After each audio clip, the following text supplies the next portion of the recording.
pode estar indo para o Zenit, né? Essa é uma das informações. Esse assunto do Zenit, né, já tinha sido levantado há alguns dias atrás, né? Até mesmo diante aí as tratativas, né, que estava, né? Só um minutinho, deixa o like, se inscreva, compartilhe, ative a notificação do sino, é muito importante para o nosso crescimento. Segue o vídeo.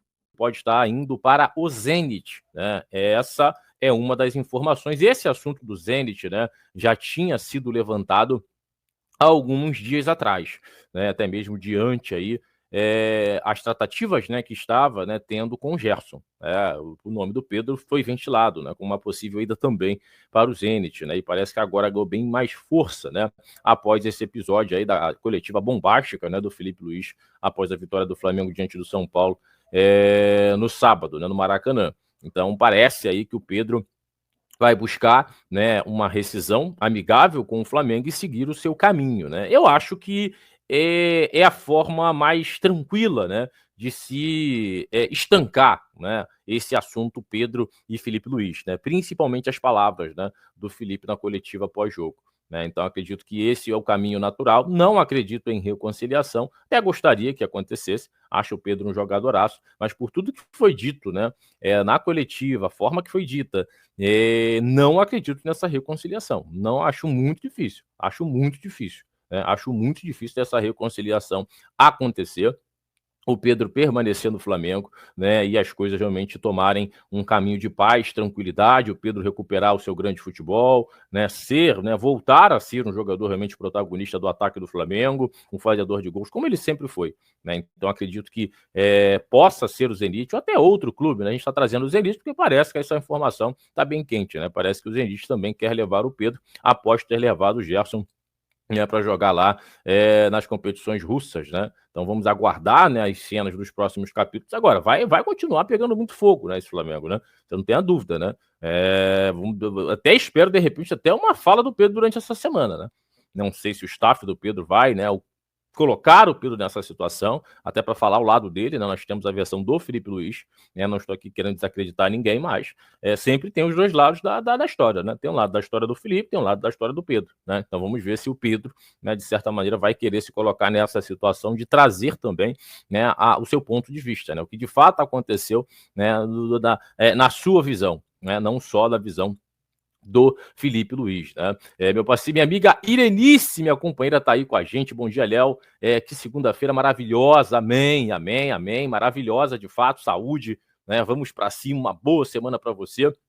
Beijo no coração, minha companheira. Vou dar um bom dia também pro meu parceiro José Elias, direto de São Caetano do Sul. Já deixou o like. Meu parceiro Adenilton de Jesus, bom dia. Saudações rubro-negras, Nino Flávio Guarulhos. Valeu, meu parceiro Adenilton. Muito bom dia. Léo, nunca vi o Pedro tão essencial assim para o Flamengo. Teve seus pequenos períodos decisivos, mas nem de perto de Gabi, por exemplo. Cara, lógico, o Gabigol é um cara muito decisivo, né? É um cara muito decisivo, um cara realmente diferenciado. Agora, eu respeito a sua mensagem, mas eu não abriria a mão do Pedro, o daí. Eu não abriria a mão do Pedro. E aí eu já falei isso ontem. Como atacante que fui, eu sei a dificuldade que é para fazer gols, né? Eu sei que encontrar um jogador com as características do Pedro é muito difícil. O Flamengo pode encontrar um jogador com uma outra característica, sim, e ser ele o fazedor de gols, o cara realmente para levar o Flamengo. Acredito que isso vai acontecer cedo ou tarde, né? O Pedro saindo. Até porque ninguém é eterno, né? Ciclos se iniciam, ciclos se encerram. Agora, o Pedro é muito diferente, cara. O Pedro é muito diferente. Muito, muito, muito. Me desculpa. É um cara, assim, nível mundial, cara. Nível mundial. A qualidade, o refino técnico que ele tem, né? As poucas oportunidades, comparado ao Gabigol, ele precisa de bem menos oportunidades para marcar os gols. Bem menos. Bem menos. O Gabigol é decisivo, é um cara realmente que cresce nas finais. Isso não tem como nós brigarmos, né, com as imagens, né? E com todo o histórico que ele teve com a camisa do Flamengo. Agora, a letalidade que o Pedro tem, o Gabigol não tem. O Gabigol não tem. Desculpa, não tem. O Pedro tem muita facilidade para fazer gols. Muita facilidade, muita frieza, muita tranquilidade, muito repertório na cara do gol. Muito repertório. E nós vimos isso no ano passado. Em outras épocas também, onde o Gabigol era titular. E o Pedro entrava e fazia os seus gols. Então são dois jogadores diferentes. Eu concordo contigo que o Gabigol vejo bem mais decisivo, né? Gosta desse clima de final, enfim, é um moleque que cresce bastante nesse tipo de jogo. Agora o Pedro é um jogadoraço, irmão.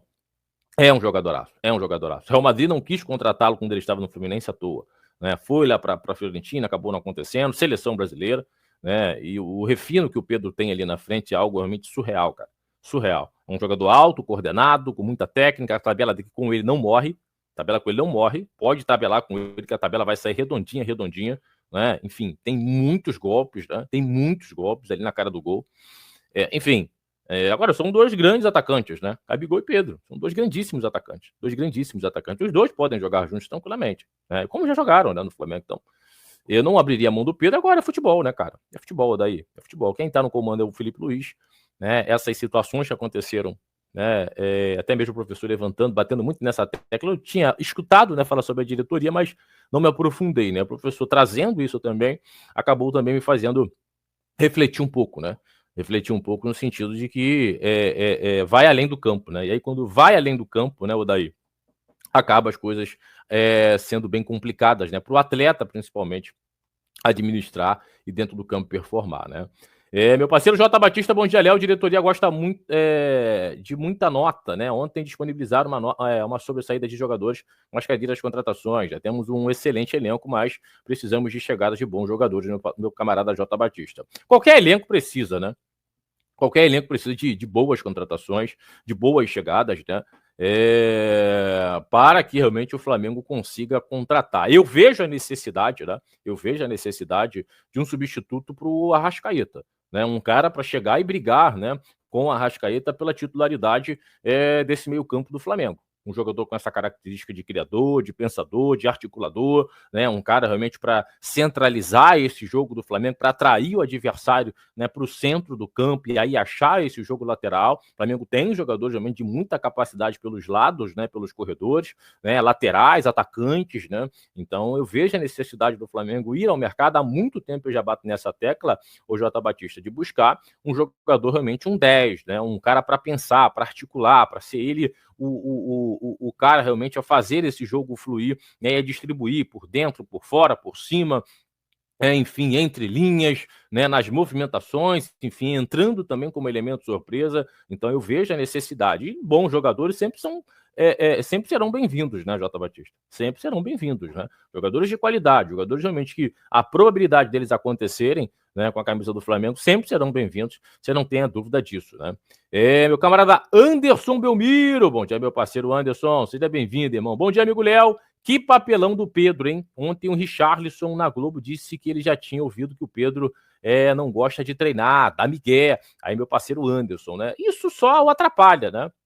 Eu não tinha escutado isso sobre essa questão, né, de dar migué, de não gostar de treinar, né? Já tinha escutado falar que ele treina numa intensidade mais amena, né? Numa intensidade um pouco mais baixa. E mesmo ele treinando nessa intensidade mais baixa, ele é esse jogador diferenciado para mim, Anderson. Imagina se ele treinasse numa intensidade um pouco mais alta.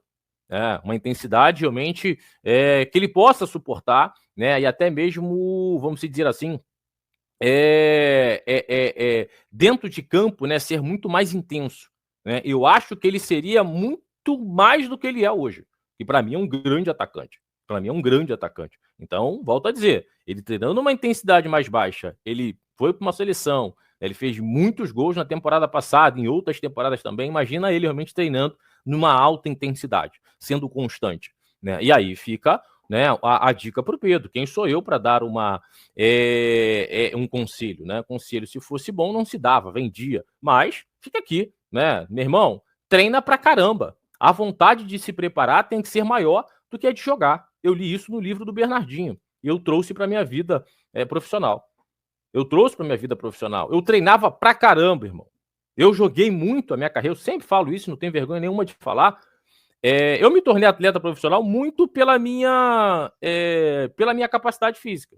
É lógico que eu sei jogar, é lógico que se eu vier de perna aberta eu vou rolar na tua caneta. É lógico que no 1 contra 1 eu era muito forte. Tá sendo soberbo, não, né? Notando boas características que eu tinha do meu jogo. Sempre tive muita força, né? Um bom tempo de bola, né? Minha jogada aérea era muito forte, né? Eu tinha um time muito bom, tanto ofensivo como defensivo também, enfim. Mas a parte física sempre fez a diferença para mim. Eu treinava pra caramba. Eu sempre queria, né, o meu nome nos testes físicos lá em cima. Muito diferente do que o Felipe falou. né? Aquilo para mim era uma vaidade. A minha vaidade era o quê? Ter o meu nome nos testes, ser titular. Quando não era, eu ficava chateado, mas jamais, jamais causava problema no grupo. Jamais, jamais, né? Jamais. Enfim, então, essa questão realmente de você treinar um pouco abaixo do que você pode, né? Só o prejudica, né? No caso, o Pedro, né? Então, volto a dizer, dando um conselho, né? Aumente a rotação do seu treino. Treine com muito mais força. Seja no Flamengo, seja fora do Flamengo. Né? Hoje, eu sendo bem sincero, eu não imagino o Pedro no Flamengo. Sendo bem sincero para vocês. Hoje eu vejo o Pedro fora do Flamengo por tudo que aconteceu. Pela entrevista que o Felipe deu, pela maneira realmente que tomou, né, o tamanho do Flamengo, tudo se torna muito grandioso, mas essa coletiva, eu vi uma repercussão assim realmente muito grande mesmo. Né? Então, de certa maneira, hoje, é a minha opinião, minha visão sobre esse assunto, né, eu não vejo mais o Pedro do Flamengo. Acho muito difícil. De repente, essa semana